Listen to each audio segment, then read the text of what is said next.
What's up guys, welcome to Freedive Passion. Today's another Q&A video. We got some really good questions last week. If you want your chance to ask a question, head over to Instagram, and each Monday on our story, we give you the opportunity to ask a question.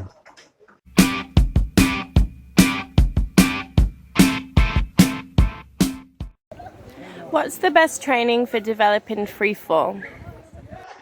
Freefall is essentially about balance. So a really useful cross training for training your freefall is to train your balance. So if you don't have a very good skill or awareness when it comes to balance already, just standing on one foot. Some more advanced stuff would be headstand or even handstand.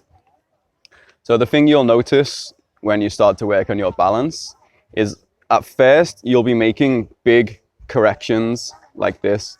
And then the better you get, the sooner you realize you're off balance, and your correction will be smaller and smaller and smaller until you can just hold your balance. And it's the exact same in the freefall. If you wait until you've already lost your streamlining, then you'll have to make a big overcorrection, and then you'll overcorrect again and again and again, and you end up kind of just zigzagging your way down in the freefall.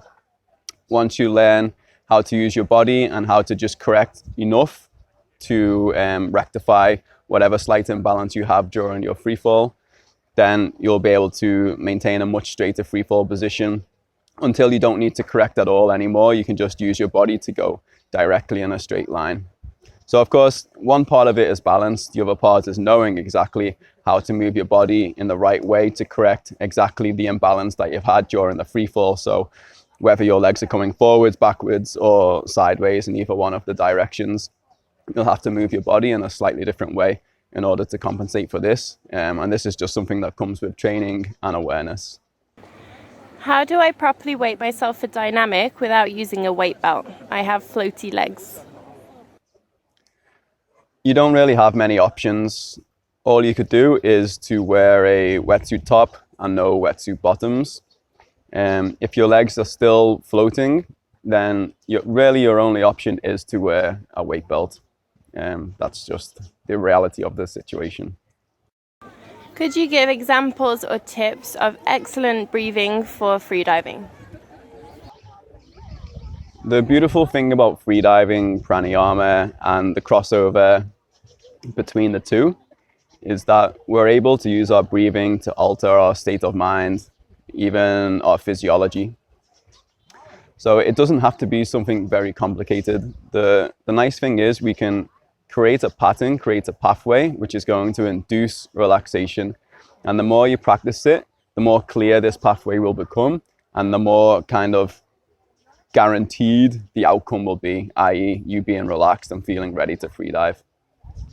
The breathing pattern which I teach and which I use and which I firmly believe in would be tidal volume breathing with the belly, using your jai breath, extending the exhalation to about double the inhalation. It's quite simple. It's not complicated. There's no need to over breathe and breathe a lot of air. There's no need to extend it until you feel like some CO2 buildup. It should all be completely relaxing.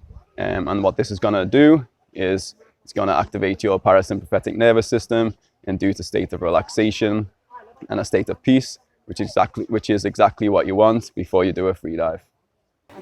Do you maintain your passion for freediving whilst working as a full-time coach? If so, how? Yes, I definitely do maintain my passion for freediving.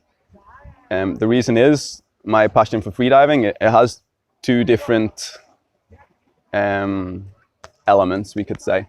So one is I love coaching, I love helping people, and I love becoming a better coach. On the other side is I love freediving, I love developing myself, working long term to achieve goals year after year. So I don't see my time coaching as something as taking myself away from my passion. That's actually a part of my passion.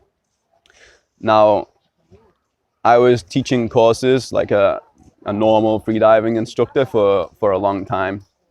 And I did reach a point where I would rather not teach another course and give up teaching freediving than continue teaching within the education system. The reason being is I wasn't feeling fulfilled as a teacher, as a coach. I didn't feel like I was really helping the people. And so I didn't feel like I was really being true to myself. And this is the issue, and this is the burnout that a lot of people have as teachers and as coaches. If you just teach the same thing over and over and you're having the same results which are less than optimal, then you really lose that satisfaction that you would get from helping somebody develop and watching somebody actually become a better freediver. So that's when I decided to become a coach. When I made that decision, I didn't know if it would work. I just simply said, okay, the only way that I can continue teaching this sport is by doing it in a way which feels like pure and true to me. If I can do it, great, I'll continue. If I can't do it, then I'll just be a freediver, stop teaching, and find some other way to make my living.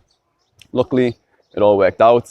I'm here today as a successful freediving coach. I've helped a lot of people.